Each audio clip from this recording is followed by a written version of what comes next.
আসসালামু আলাইকুম ভাই বেরাদার, সবাই আপনারা কেমন আছেন? আশা করি সবাই ভালো আছেন। আলহামদুলিল্লাহ, আল্লাহ পাকের অশেষ রহমত, আমিও ভালো আছি আপনাদের দোয়ায়। আর প্রথমে বলি, বাংলাদেশে প্রচুর গরম, 41-42 ডিগ্রি সেলসিয়াস তাপমাত্রা। তো আপনারা প্রতিদিন বেশি বেশি পানি খাবেন, ওর স্যালাইন খাবেন, সুস্থ থাকবেন এবং ভালো থাকবেন। দৈনিক 3 থেকে 4 লিটার পানি খাবেন, 1দিন পর পর হট স্যালাইন খাবেন। প্রচুর গরম, তাই বেশি বেশি পানি পান করবেন, লেবুর শরবত খাবেন। তো আজকে কথা বলবো, আপনাদের জন্য সুখবর নিয়ে আসছি। আজকে বিএফএস গ্লোবাল, যে গতকালকে যে আপডেটটা দিছিলাম, যে বিএফএস গ্লোবাল থেকে স্লট যে আবেদন দেওয়া হয়েছে, সেটা আজকে থেকে দেওয়া হয়েছে 22 তারিখ। অনেক ভাই পাচ্ছে এবং মেসেজ আজকে আপনাদের এক ভাই আমাকে মেসেজটা পাঠাইছে, আপনাকে পড়ে শোনাবো যে যে মেসেজটা দেওয়া হয় এবং তাকে 2 তারিখে অ্যাপয়েন্টমেন্টের জন্য কাগজপত্র নিয়ে যেতে বলা হয়েছে। সেটা ডিটেলস বলবো। আর বলবো যে 2024 সালে এগ্রিকালচারাল ভিসা অনেক শহর থেকে দেওয়া হচ্ছে, কত মিনিটে কয়েকটা ভাই আমাকে জানাইছে এবং কত মিনিটে পাইছে সেগুলো আপনাদের মাঝে তুলে ধরবো।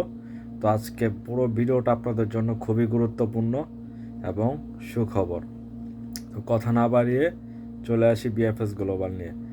আর কথা বলবো মানববন্ধন নিয়ে। আজকে মানববন্ধন করছে, কেন করলো, কি হয়েছে, সেখানে ডিটেলস জানিয়ে দিব। পুরো ভিডিওটা না টেনে দেখবেন, একটু বড় হতে পারে। ভিডিওটা ভালো লাগলে লাইক করবেন, কমেন্ট করবেন আর বেশি বেশি শেয়ার করবেন, সবাইকে জানার সুযোগ করে দিবেন। তো প্রথমে বলি বিএফএস গ্লোবাল অ্যাপয়েন্টমেন্ট নিয়ে।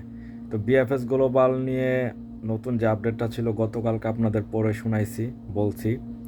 তো আজকে থেকে অনেকেই আবেদন করার জন্য সেই সুযোগটা পাইছেন, তাদেরকে মেসেজ দেওয়া হয়েছে। যে মেসেজটা এই ছিল, আমি একটু ইংলিশে দেওয়া হয়েছে বলি।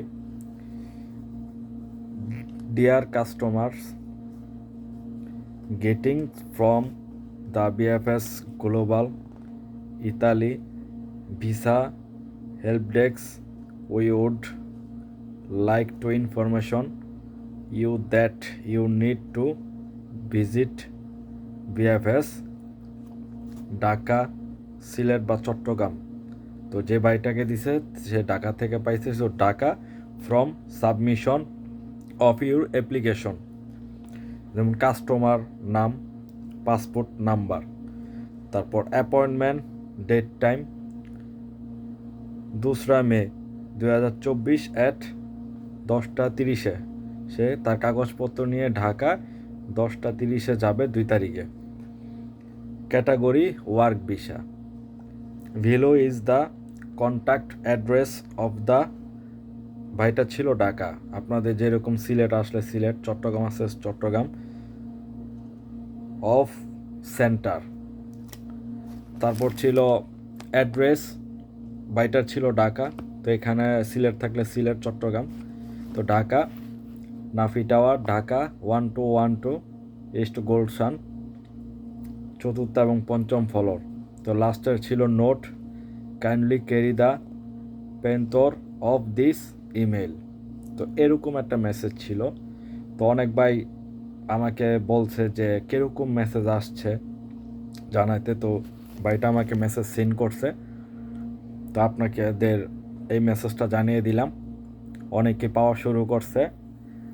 তো এই ভাইটা 2 তারিখে তার ফাইলপত্র সব নিয়ে যাবে, তার নুলস্তা ফাইলপত্র। এখানে বলা হয়েছে যে সব কিছু ডকুমেন্ট সব ঠিক আছে, আমরা আবেদনের জন্য যে তারিখটা সেটা দেওয়া হয়েছে 2 তারিখ। সে তার কাগজপত্র ডকুমেন্ট নিয়ে যে বিএফএস গ্লোবালে জমা দিয়ে আসবে। তো এটা সুখবর, সবাই পাবেন। যে যে সঠিকভাবে ইমেল করছেন সবাই ইমেল পাবেন। আর কারণ নুলস্তা মেয়াদ শেষ হবে না, অনেকে ভয়ে আছেন, কমেন্ট করেন যে ভাই আমার মেয়াদ শেষ হয়ে যাচ্ছে বা শেষ হয়ে যাবে। না, শেষ হবে না। আপনারা অবশ্যই, যা নুলস্তা সঠিক, অবশ্যই আপনারা অ্যাপয়েন্টমেন্ট পাবেন খুব শীঘ্রই। আর যারা ফিরতি মেসেজ বা অ্যাপয়েন্টমেন্ট পান নাই, তারা আবার আপনারা ইমেল করবেন, আবার আপনারা ইমেল করলে অবশ্যই পাবেন। আর কথা বলবো 2024 সালে ক্লিক ডেতে যারা আবেদন করছেন তাদের নুলস্তা দেওয়া হয়েছে কিনা। হ্যাঁ, আমি এটা অনেক দিন যাবৎ শুনছি, সত্যতা পাই নাই। তো আজকে পাইছি, তাই আপনাদের মাঝে সুখবরটা নিয়ে আসছি। হ্যাঁ, আপনার ফল্লি ক্যাসেনা থেকে 9টা 2 মিনিট 37 সেকেন্ডে উঠছে নুলস্তা। জেনোভা থেকে 9টা 1 মিনিটে ছিল। নাপোলি অ্যালিউ থেকে 9টা 1 মিনিট 10 সেকেন্ডে ছিল। রিমিনি থেকে ছিল। সালের্নো থেকে এক বাই পাইছে। সিসিলিয়া থেকে উঠছে। তুরিনি থেকে উঠছে। তো আমার জানা মতে এই কয়টা শহর থেকে এগ্রিকালচারাল ভিসা নুলস্তা পাইছে। যেমন এগ্রিকালচারাল সিজন চলতেছে, লোক দরকার, এই জন্য আপনাদের আগেও বলছি এগ্রিকালচারাল যে নুলস্তা সেটা সর্বপ্রথম দেওয়া হবে, তারপরে স্পন্সার এবং ডোমেস্টিক আপনারা পরে পাবেন। এখন এগ্রিকালচারাল দিতেছে, আপনার মে মাস থেকে হয়তো স্পন্সার দেওয়া শুরু করবে, ডোমেস্টিক দেওয়া শুরু করবে অল্প অল্প করে। তো অনেকে বলতেছেন নুলস্তা পাইছি, পাচ্ছে, আমরা পাবো না। হ্যাঁ পাবেন, একটু ধৈর্য ধরেন।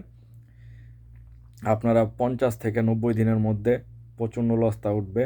এখন আপাতত যাদের কাগজপত্র ডকুমেন্ট পারফেক্ট আছে তারাই মূলত এগুলা থেকে পাইছে। Salerno, Remini, Torino, Cecilia, Geneva, তারপর ফল্লি কাসেনা, এগুলা পাইছে। আর আপনারা অবশ্যই পাবেন, সেটা নসিবের উপর ডিপেন্ড করে নুলস্তাটা। এটা একটা লটারির মতো, এমনি পাওয়া যায় না। তো দেয়া শুরু করতেছে, অবশ্যই সামনে আরও দিবে। হ্যাঁ এগ্রিকালচার সেটা কিছু কিছু শহর থেকে, বেশি না, 2টা 4টা 5টা এরকম এরকম। অনেক ভাই ভাইয়াদার আমাকে বলছে যে ভাই এই সিসিলিনা থেকে পাইছি, সালের্নো থেকে পাইছি, নাপোলি থেকে পাইছি, জেনোভা, এত এত মিনিট, কয়েকটা মিনিট বলছে আমাকে। তো আপনাদের জানিয়ে দিলাম, অবশ্যই এটা আপনাদের জন্য সুখবর। আর কথা বলবো মানববন্ধন নিয়ে। তো আজকে একটা মানববন্ধন হচ্ছে বিএফএস গ্লোবালের সামনে দেখলাম। তো সেই বন্ধনটা করছে, তাদের আবেদন ছিল যে ভাই, হ্যাঁ এটা দুঃখের বিষয়, অনেকে কুয়েত, কাতার, দুবাই, সৌদি আরব, তারা দেখা যায় 5 মাস 6 মাসের ছুটি নিয়ে বাংলাদেশে গেছে, যে তারা পাসপোর্টটা সম্ভব, তারা ভাবছে হয়তো 2 মাস 3 মাসের মধ্যে আমরা ব্যাক পেয়ে যাব, যদি ভিসা লাগে পাবো, ভিসা না লাগলেও পাসপোর্টটা পেয়ে যাব, সেটা দিয়ে আবার সৌদি আরব, ওমান, কুয়েত ঢুকে যাব। তো এমন হয়েছে কি, তারা ভিসাও পাচ্ছে না, পাসপোর্টটাও পাচ্ছে না। তারা মানে ইতালিও হারাচ্ছে, তারা দুবাই বা কুয়েত, কাতার যারা সেখানে থাকতো সে ভিসার মেয়াদও শেষ হয়ে যাচ্ছে, আর ঢুকতে পারবে না। তো এই যে যে একটা পরিস্থিতি, তাদের একটাই দাবি, আমাদের ভিসা দেয়া হোক বা না হোক, যদি আমাদের ভিসা নুলস্তা অরিজিনাল থাকে পাসপোর্টে ভিসা দেওয়া হোক, আর যদি ডুপ্লিকেট থাকে তাও যেন আমাদের পাসপোর্টটা ফেরত দেওয়া হয়, এভাবে আটকে যেন না রাখে। কারণ এটার কারণে অনেকের লাইফ ধ্বংসের মুখে পড়ে যাচ্ছে, এটা বাস্তব।